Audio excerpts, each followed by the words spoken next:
Bienvenidos a La Trinchera. Hoy vamos a ver a un Johannes Kaiser sin filtros, barriendo con la clase política que tiene a Chile estancado. Mientras los medios tradicionales callan, Kaiser suelta la bomba. Ya estamos en recesión técnica y la izquierda solo quiere vernos iguales en la pobreza. Desde el complejo de Rapa Nui hasta las cuotas de género que insultan la inteligencia de las mujeres, hoy analizamos por qué Johannes es la voz que la izquierda no puede callar. Suscríbete y activa la campana porque aquí decimos lo que otros no se atreven.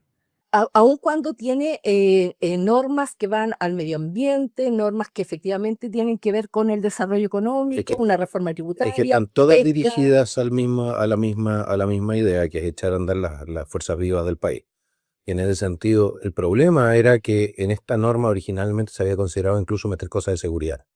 Y ahí usted está hablando sí de una miscelánea, como por ejemplo la ley de presupuesto, la última ley de presupuesto. ¿Reajuste fiscal? No, la ley de reajuste fiscal. Esa cuestión ya fue como, había de todo, era un bolsillo de payaso. O sea, el artículo 8 no tiene mucho que ver con lo demás en esta miscelánea. El artículo 8, y por eso nosotros tenemos también ahí una dificultad. A ver, sí y no. Efectivamente, el artículo 8 lo ponen ahí, creo yo, para tratar de alguna manera de echar a andar el negocio de la inteligencia artificial en Chile. ¿Ya? Ya. ¿Cuál es la restricción que tienen en otros países? Es el tema de los derechos de propiedad. Sí. Y es por eso que nosotros somos tan críticos y estamos tan atentos a lo que vaya a presentar el gobierno respecto del artículo 8, de cómo se van a garantizar los derechos de propiedad. Porque hasta el momento, por lo menos en la presentación del mismo artículo, idéntico, bajo el gobierno de Gabriel Boric, era idéntico, era calcado, ¿ya? No se había podido resolver el problema. Y nosotros no vamos a votar a favor de ese articulado si no hay una resolución del problema. Solo para que quede súper claro, Johannes, esto no tiene que ver solo con ese artículo, no tiene que ver con, por ejemplo, no aprobar la idea de legislar, no, solo ese artículo enfocado. Es que ¿cuál es la idea? La idea es legislar un proyecto de ley que eche a andar la economía del país. Estamos claros que tenemos un problema de desempleo y que tenemos un problema de crecimiento. Es la idea matriz, al final, es echar a andar la economía del país. Así es como yo lo entiendo. Las cosas que se sumen, perfecto. Nosotros vamos probablemente a sumar muchos temas, muchas indicaciones en el tema ambiental. Se me está adelantando, pero sí, pero aproveche de contarlo. Justamente le iba a decir si estaban preparando indicaciones. Claro, pero la idea es que esencialmente este proyecto que nosotros creemos que todavía le falta. ¿Qué le falta? A ver, le falta, yo creo que pudo haber sido más ambicioso. ¿En qué sentido? Bueno, nosotros creemos que bajar a 23% del impuesto a las empresas es demasiado poco. Si nosotros estamos compitiendo con el mundo, si el problema en nuestro país es que nosotros tenemos el complejo, y no quiero ofender a nadie con esto, pero tenemos el complejo Rapa Nui, que somos el ombligo del mundo. O sea, estoy hablándolo en el sentido de la autodefinición. Fuera de Chile no hay nada. Nosotros no competimos con Corea, con Vietnam, con países de ingreso medio por inversiones. Nosotros no competimos en materia educacional con el resto del planeta. No. Nosotros solamente nos miramos a nuestro propio ombligo y creemos que somos el centro del universo.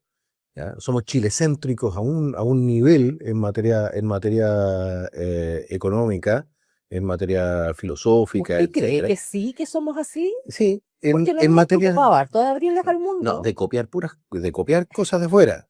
Para eso estamos mandados a hacer, ¿ya? Para copiar normalmente las malas ideas, o las ideas solamente a medias, pues no las entendemos completas, ¿ya? Pero en general, cuando se trata de ver lo que es nuestro tema local, lo vemos desconectado de la realidad internacional. Seguimos pensando que somos una isla. Más allá de que a partir de los años 80 nos hayamos integrado globalmente, más allá de que muchos empresarios ya piensen de manera distinta, pero la clase política no piensa de manera distinta. No entiende muchas veces que nosotros sí estamos integrados en un sistema de competencia global entre actores estatales que compiten por inversiones.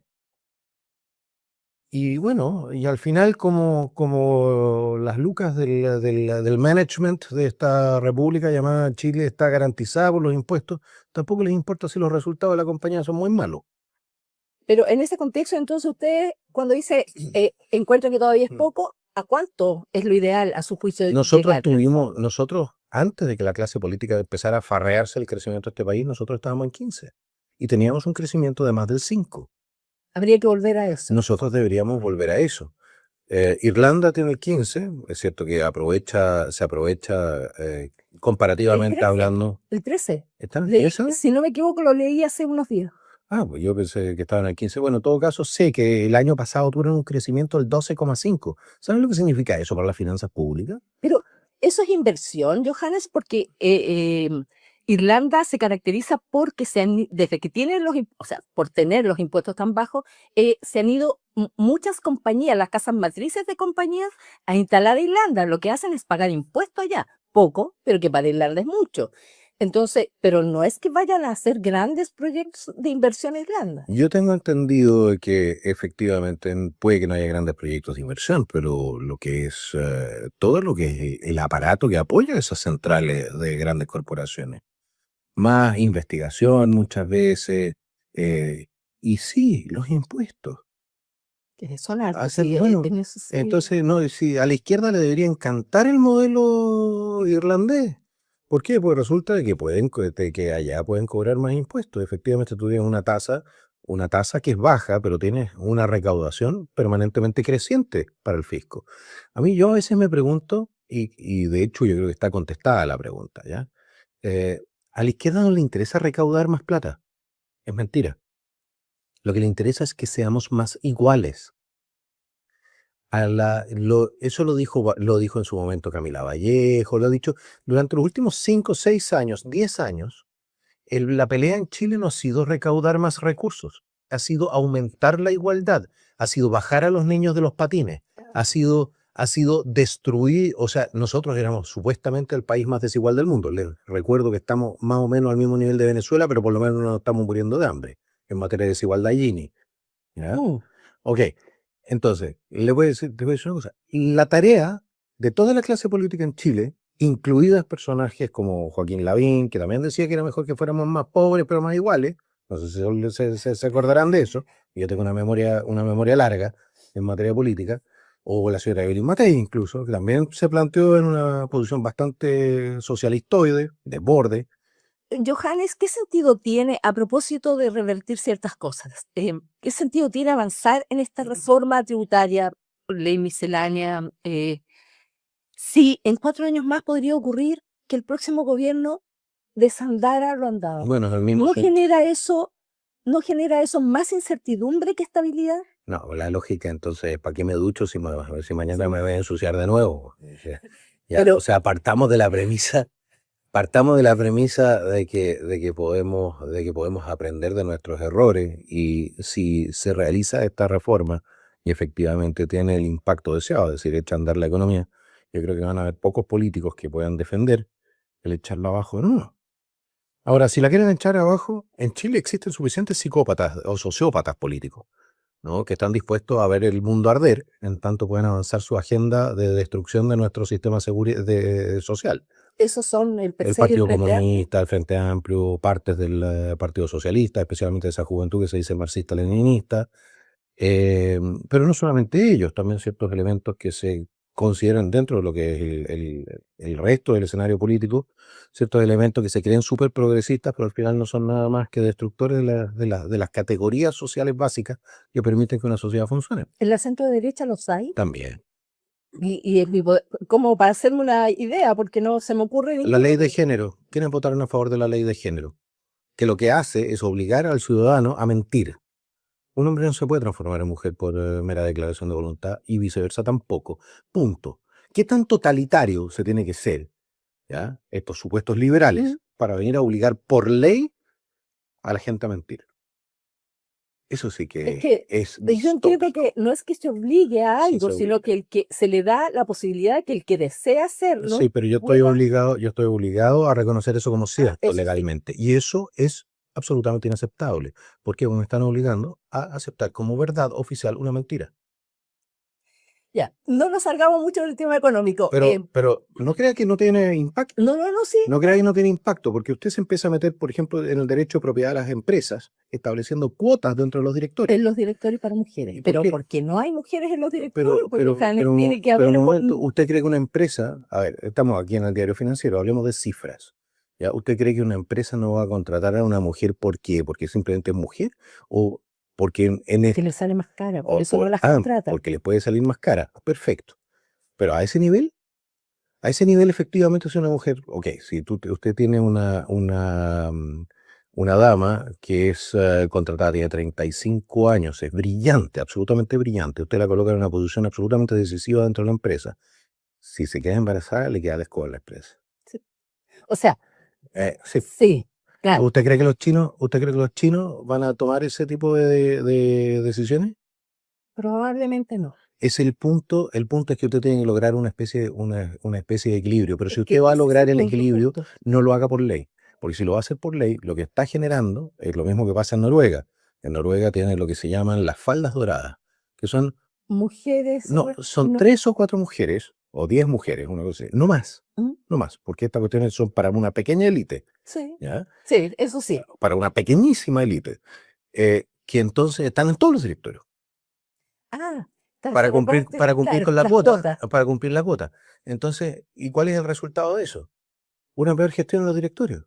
¿Por qué? Porque evidentemente si usted está en 30 directorios al mismo tiempo, no va a poder prestarle la misma atención que le podría prestar si usted está en 2 o 3. Entonces, ¿cuál Sí, es la dificultad? razón. La naturaleza de las cosas, la naturaleza económica al final termina imponiéndose igual. Entonces, lo trataron de hacer en Noruega, no funcionó bien. Lo han tratado de hacer en Alemania, están por ahí. Nosotros aquí llegamos al paroxismo cuando metimos paridad de salida, Sí, sí. porque eso fue meterle la mano a la urna y quitarle el derecho, el impacto, el derecho a voto de las mujeres, el derecho a voto activo, lo desvirtuamos para fortalecer el derecho a voto pasivo. Es decir, yo le dije a las mujeres en Chile, ¿sabe qué más? Yo creo que yo sé mejor, como político, yo sé mejor que usted quién tiene que representarla.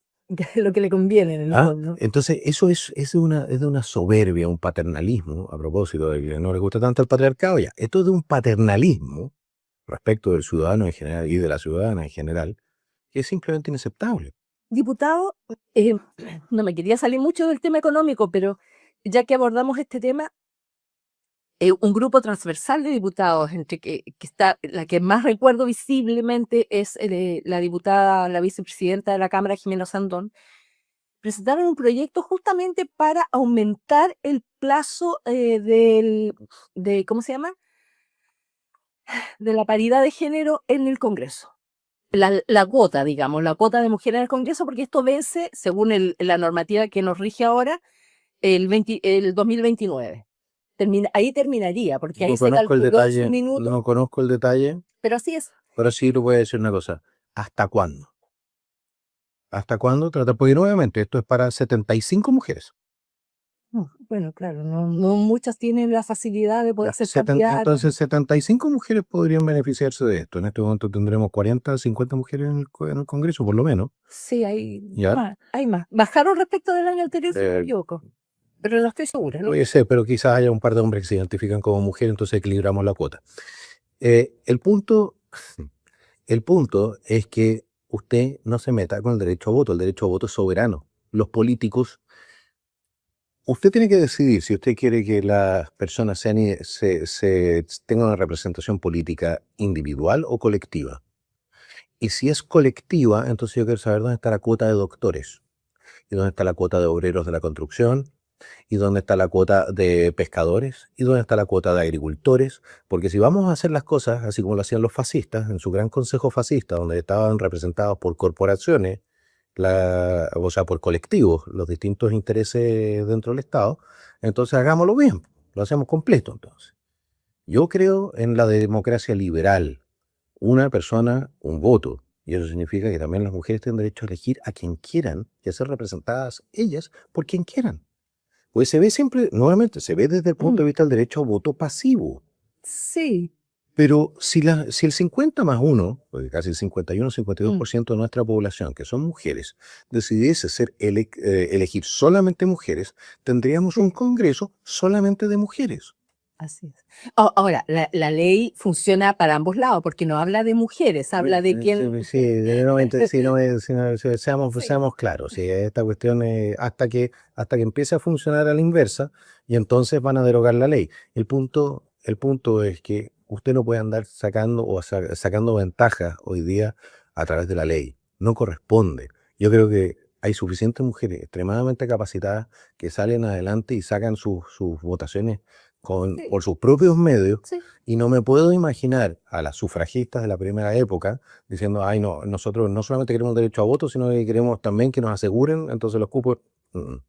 Ellas habrían dicho, ¿sabes qué más? Queremos el derecho a voto porque somos personas y tenemos derecho a elegir quién nos representa. Probablemente hubiera sido así. Y a propósito de mujeres y sufragistas y mujeres que han llegado a ser importantes en el Congreso, ya, yo le quería hacer una pregunta volviendo al tema del proyecto misceláneo. Pero antes que cierre, recordarle solamente a la diputada Osandón, por la cual yo tengo mucho cariño personal, que para el primer proceso constitucional, gracias a una norma como la que quieren perpetuar ahora, quedaron fuera creo que entre 11 y 13 mujeres que no pudieron representar a sus votantes. Entonces córtenla con las cuotas, ¿sí? Esto es para un par de docenas de mujeres y nada más. Y yo creo que las mujeres en Chile tienen problemas mucho más serios, como por ejemplo el tema del postnatal, o que efectivamente la sala cuna se transforma en realidad, que se anden arreglando entonces entre un par de damas el tema a nivel de Congreso. Johannes, ¿qué le parecen las críticas que ha hecho la ex candidata presidencial de Chile Vamos, Evelyn Matei, al proyecto misceláneo? Eso sin mencionar al Consejo Fiscal Autónomo, el FMI, el Banco Central, en fin. A ver, El centro económico. vamos por parte, como decía Jack el Destripador. El Consejo Fiscal Autónomo venía advirtiendo hace muchos años que la situación fiscal era insostenible. Ahora la tarea del Consejo Fiscal Autónomo es advertir respecto a la situación del fisco, no de la economía en general, Sí. ¿ok? Del fisco. Ahora, yo creo que tienen razón, hay que hacerse cargo de eso, por eso hay que ahorrar más. Vamos fusionando ministerios y despidiendo políticos. Esa es mi aproximación. Mi aproximación es que las advertencias del Consejo Fiscal Autónomo pueden ser tomadas en serio en la medida en que uno se toma en serio también la tarea de reducir el gasto ineficiente del Estado. Johannes, pero el discurso de su sector el año pasado, cuando el Consejo Fiscal Autónomo hizo una serie de advertencias respecto del proyecto de presupuesto para el 2026, usted, el oráculo era el Ya, ¿y Consejo Fiscal quién Autónomo. votó en contra del presupuesto? Nosotros. ¿Y el resto? ¿Cómo lo votó? No, mi sector. No, Porque no, mi no. sector en materia financiera somos nosotros, somos los nacional libertarios. Ah, Y los nacional libertarios, a diferencia del resto de los partidos, votamos en contra de la ley de presupuesto. sí. Nosotros votamos en contra de la ley de reajuste del sector público porque dijimos esta cuestión es absolutamente insostenible, porque no venía financiado en 800 millones de dólares de los 1.400 que se comprometían, 800 millones no venían financiados en la ley de presupuesto. Entonces, Es que la señal es que separemos a yo los digo, su sector responsables está pensando en la derecha, Ya, pero pero separemos entonces a la derecha fiscalmente responsable de la otra, ya.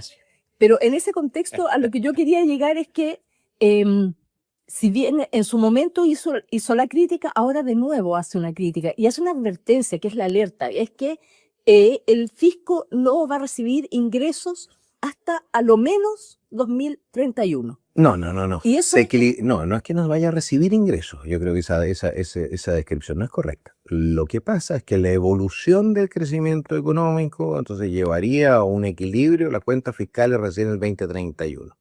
¿De acuerdo? más o menos. De acuerdo con lo que está planteando. Ahora, ¿usted quiere el equilibrio fiscal para mañana? Perfecto, hagámoslo. Eso significa que tenemos que recortar 3,8 puntos del PIB, mínimo. Bueno. Ahora, ¿quién está? A ver, yo quiero ver a la izquierda, que venga y ponga sus votos para lo que es el recorte de más del 10% del presupuesto nacional. ¿Ah? No, sí, es Bueno, complejo, no se podía. Entonces el punto es el siguiente. Si se hace la reforma, efectivamente hasta el 2031 no habría un equilibrio en las cuentas fiscales. Si no se hace la reforma y no se hacen tampoco los recortes en el Estado que tienen que hacerse, no va a haber tampoco equilibrio fiscal el 2031. De hecho, nosotros no hemos tenido, nosotros en un super ciclo, ¿Mm? tuvimos el año pasado un déficit de 3,7 puntos del PIB, en medio de un super ciclo. Ya. ¿Ya? Nosotros basta con que la cuestión empeore un poquitito y nos tiramos de espalda. Y llevamos 15 años, creo, con déficit fiscal. Puede, pero el escenario de crecimiento, por ejemplo, ya han dicho que no va a ser superior al 2%. En este año, 2026, Bueno, eso posiblemente en el depende, próximo. eso depende mucho, entre otras cosas, de cuál sea la gestión de este gobierno para destrabar proyectos que están esperando aprobación. Tenemos la ley marco y vienen en este proyecto misceláneo otras medidas que también se supone que son para acelerar la inversión y lo que generaría el crecimiento. Pues por eso, se acaba de aprobar la construcción de una planta desaladora por $5.000 millones. Como eso, hay todos estos proyectos esperando. Que seguramente van a ir avanzando. Entonces la pregunta es, si usted quiere efectivamente tirarle un shock positivo a la economía, avancemos rápido con despedir a los funcionarios que estuvieron bloqueando esto. ¿Ah? Vamos despidiendo a los ideologizados, a los que han sido traba para todo tipo de proyecto económico, y vamos aprobando.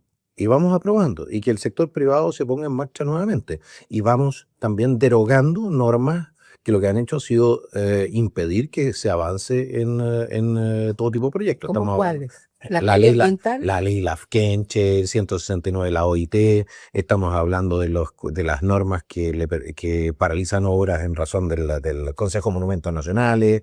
Vamos, aquí creo que eso sí lo toca también el proyecto. Vamos cambiando. ¿Por qué? O sea, vamos cambiando la lógica de los permisos medioambientales, ¿ya? De tener que justificar una actividad a justificar proyectos. Ya. Con eso cambia mucho el escenario, porque hay muchos proyectos económicos que no necesitarían una declaración de impacto ambiental. Johannes, hay un tema que a mí no me termina de quedar claro. El propio ministro de Hacienda reconoció que este proyecto, que se supone que con crecimiento va a crear empleo, él dijo que no es seguro que cree empleo. No existe una certeza. A ver, lo que sucede. Ese es el punto, lo que me va a explicar. El problema es la honestidad intelectual del ministro, a diferencia de Arenas, por ejemplo, a quien podemos juzgar ahora por los resultados miserables de su gestión. ¿Ya? El ministro dijo, efectivamente, no podemos garantizar, no existe una garantía. Mañana puede ser que entre Estados Unidos en guerra con Rusia y con eso garantizó que hay factores externos. Hay factores externos que pueden modificar y mover la aguja. Y lo otro, que sí tienen que tener presente quienes creen que nos podemos quedar sentados y no hacer nada, ¿ya? Es que al otro lado de la cordillera, que está tan bonita nevada en este momento, ¿ya? Se está despertando un monstruo económico que está entrando a la competencia también por las inversiones mineras. ¿Usted cree que Argentina ya está recuperado? No, estoy diciendo está despertando. Está en proceso de despertar. En el último año se han informado inversiones en minería por más de $60.000 millones. ¿Vaca muerta y qué más? No vaca muerta, cobre. Ya. Entonces, sí, porque resulta que porque comparten la misma cordillera que nosotros. Sí, pues, es verdad. Ya. Entonces, cobre, todo tipo de... No estamos hablando de vaca muerta. Vaca muerta es un extra. Entonces, si liberalizan, si bajan los impuestos a las empresas, tienen un mercado más grande que el nuestro, si efectivamente se ponen los pantalones largos económicamente al otro lado y son capaces de superar las pulsiones populistas y abusadoras de la izquierda que lo ha gobernado durante tanto tiempo. Entonces, bueno, el inversionista extranjero, incluso el nacional, se va a ir para allá, dice usted. Va a preguntarse, bueno, ¿y dónde puedo ganar más plata? ¿Y qué van a hacer aquí? ¿Van a construir un muro de Berlín para que la gente no se arranque? No, claramente. Entonces, nosotros tenemos que ser capaces de competir, no solamente para crecer nosotros, sino porque el resto del mundo no se está quedando sentado. Paraguay tiene en este momento un flat tax de 10 y está creciendo al 6, y algo por ciento. Su recaudación fiscal el año pasado creció en más del 8%. En el mismo plazo, y sí, con una tasa corporativa creo que 25, pero con una tasa personal mucho más baja, Panamá está creciendo al 5,5. O sea, somos los que nos estamos quedando atrás. en el Nosotros fondo. fuimos los primeros del curso, descubrimos las fiestas y ahora Nos ya gustó estamos, carretear. exactamente, y ahora tenemos, con suerte estamos rajuñando los 500 puntos en la prueba de aptitud. Johannes, no me ha dicho qué piensa de las críticas de Evelyn Matei.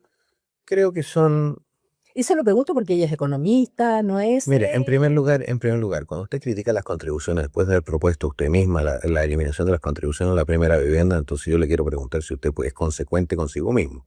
Yo sé que uno puede ser como Caselli, ¿ya? Y uno puede que no esté de acuerdo con lo que piensa, pero no debiese uno permitir que una pulsión política se ponga por encima de lo que son las voluntades, o sea, el interés superior del Estado. Usted le atribuye a Matei, en el fondo, una pulsión, hacer la crítica llevada por una pulsión política más que por un análisis objetivo, como economista que es, de la situación, Bueno, o sea, del proyecto. si usted ve los, no, yo creo que ella mezcla, evidentemente, que no creo que haya una mala voluntad detrás, pero tiene que tener presente lo siguiente: este proyecto, con todo lo incompleto que puede ser, avanza en la dirección correcta. Si nosotros no nos podemos dar el lujo de mantener la situación como está, no estamos creciendo. De hecho, estamos, creo que en el tercer trimestre con IMASEC en cero o negativo. Negativo fue Y eso, el último. y eso los especialistas lo denominan una recesión técnica. Estamos en recesión. ¿Ya? A ver, ¿nadie lo ha dicho en la prensa chilena? No. Bueno, lo voy a decir yo. Estamos en recesión. Después de tres cuartales consecutivos con crecimiento cero o crecimiento negativo, estás en recesión. Y no habíamos tenido recesión, creo que desde el 2008. ¿Sí? Bueno, la pandemia. Es que la pandemia Ya, como que cambió todo. pero tiene otra causalidad. Nosotros no tenemos en este momento pandemia. Es cierto que tenemos una situación muy compleja a nivel internacional, pero también es cierto que los primeros cuartales de crecimiento cero los tuvimos sin crisis internacional. Los tuvimos teniendo prácticamente ¿cómo se llama esto? Teniendo un superciclo. Pero ahora, por ejemplo, usted plantea que podría haber una guerra ahora que cambiara todo, qué sé yo. El gobierno anterior estuvo casi sus 4 años con la guerra de Ucrania-Rusia. Sí, pero el sistema se Y- terminó estabilizando. Ahora, nos costó, pero nos costó mucho más el hecho de que hayan puesto a disposición todo el derecho de propiedad en el primer proceso constitucional. Nos costó mucho más que se haya derrumbado la credibilidad en las instituciones. Nos costó mucho más que el señor presidente de la República se haya dedicado entonces a asustar inversionistas extranjeros y nacionales también. De Chile salieron creo que casi 100.000 millones de dólares en el periodo a partir del 18-10 de inversión. ¿Y para qué hablar lo que nos costó, nos cortaron los retiros? Entonces, Pero le recuerdo que el 18-10 fue del gobierno de Piñera. sí, claro, y el señor Gabriel Boric no tuvo nada que ver con eso, ¿no es cierto? Y toda la izquierda que después terminó siendo gobierno no tuvo nada que ver con si esta cuestión era No los vimos llamar. bueno, yo no los vi llamando a respetar a Carabineros, por lo menos. No los vi llamando a respetar a las iglesias. De hecho, los vi defendiendo todas las formas de lucha, incluyendo la quema de nuestro pabellón nacional y después el sacárselo de buena parte. Eso es lo que yo vi de parte de esa misma izquierda que hoy día, de la mano del señor Marcel, incluso Pardoff apareció hoy día. O sea, si hay que tener mucha cara de palo, ¿ya? Para criticar, para que ellos vengan a criticar algún tipo de gestión del gobierno que comienza. ¿Usted encuentra que Marcel lo hizo todo mal? Yo a Marcel durante 3 años le dije en su cara para las leyes de presupuesto que las cifras que nos estaba presentando eran falsificadas. Y tuve razón. Oiga, Nunca calzaron sus cifras de ingreso y él sabía que no iban a calzar. Y es por eso que él es uno de los mayores ministros privatizadores en la historia de nuestro país. Más de 1.400 millones de dólares de Corfo, en activos de Corfo, vendió para pagar el gasto corriente. No, vamos a lavarnos. Pucha, que tenemos corta memoria en Chile. El señor Marcel no debería poder caminar por las calles de nuestra ciudad sin que alguien le preguntara, oye, ¿a quién vendiste? Que no podrían, pero caminan. Pero es maravilloso. Entonces debiese ser una especie de costumbre nacional el cobrar las cuentas políticas a quienes se han pegado los desmadres políticos. Usted mismo lo dijo, Chile tiene muy corta memoria. Es un país muy generoso con quienes le sirven mal. Usted siempre ha dicho que no son oficialistas, que lo están integrando el gobierno del presidente Kast. Sin embargo, son más oficialistas que cualquiera de los que está integrando el gobierno. No, nosotros somos más partidarios del libre mercado, de la baja de la reducción de la opresión tributaria de los políticos, ¿ya? En ese sentido, sí, somos muy consecuentes en la defensa de lo que es una sociedad libre. Y si el proyecto que presenta el gobierno va en esa dirección, lo vamos a apoyar. Y si hay cosas en ese proyecto que ponen en duda, por ejemplo, el derecho de propiedad, como el artículo 8 por el tema de la inteligencia artificial, los derechos de propiedad intelectual, lo vamos a rechazar con la misma fuerza. Johannes, ¿lo sorprendió el quiebre entre el PDG y el gobierno por el proyecto paralelo que de ingresar? No, para nada. ¿Por qué no? Porque el PDG es un estado de ánimo. ¿Podría explayarse un poco así? Bueno, el PDG no tiene un calado, o sea, no tiene una definición política clara. En materia económica, por ejemplo, si nosotros tomásemos lo que son las declaraciones de Parisi, y bueno, y vamos a ver cuánto valen esas declaraciones durante la campaña, ¿ya? Entonces el PDG tendría que estar apoyando gran parte del proyecto presentado por el Ejecutivo, porque va en línea con lo que proponía Parisi. Ya. ¿Ya? Entonces, venir ahora a decir, ¿sabes qué más? Nosotros nunca apoyamos lo que apoyamos y ahora lo apoyamos solamente si nos dan lo que queremos, evidentemente que denota una falta de consecuencia política en lo que es la oferta política. ¿Ya? Claro. Porque si estabas de acuerdo con esto hace 5 meses atrás, ¿por qué no estás de acuerdo con esto ahora? Y si ahora estás cobrando por estar de acuerdo contigo mismo.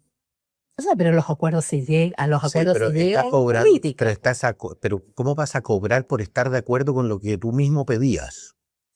Porque si no lo Es que llega eso con ya el es que, proyecto. ya, que eso ya es como un poquitito el colmo, ¿me explico? Entonces sí, pueden ser críticos de ciertas materias y de otras no, pero por ejemplo el PDG no puede exigir entonces un ordenamiento fiscal radical, si son ellos los que están pidiendo entonces una reducción de la recaudación. ¿Qué es lo que están pidiendo? Entonces están pidiendo mayor gasto o menor recaudación. Y estamos de acuerdo con ellos en ese punto. Entonces no es el tema. ¿Cuál es entonces? La pregunta es ¿cómo puede el PDG decir, ¿sabes qué más? Nosotros vamos a rechazar todo si no nos dan el IVA por los pañales? Porque es un poco chico. La oposición dice lo mismo en todo caso. No, la oposición lo dice porque hasta hace 3 doritos atrás estaban con Marcel para bajar el impuesto a las empresas al 23, pero ahora con Marcel bajar el impuesto a las empresas al 23 era para ayudar a la economía, ahora solamente para ayudar a los súper ricos, y eso lo dice la misma gente. El problema con la oposición, o con mucha gente de la oposición, es que cuando salen de la casa, dejan la decencia dentro de la casa y se cierran la puerta con llave cuando salen. La decencia intelectual. Pasa en todos los sectores, diputados. O sea, Johannes. Nadie dice que, yo no digo que no, pero no pasa en el Partido Nacional Libertario. Bueno, pero en El la Partido Nacional oposición, el Libertario, yo siempre he oficialismo- dicho, usted vota Partido Nacional Libertario, usted recibe el Partido Nacional Libertario. Lo que nosotros ofrecemos es lo que entregamos. Nosotros actuamos de acuerdo a lo que es una línea política absolutamente clara.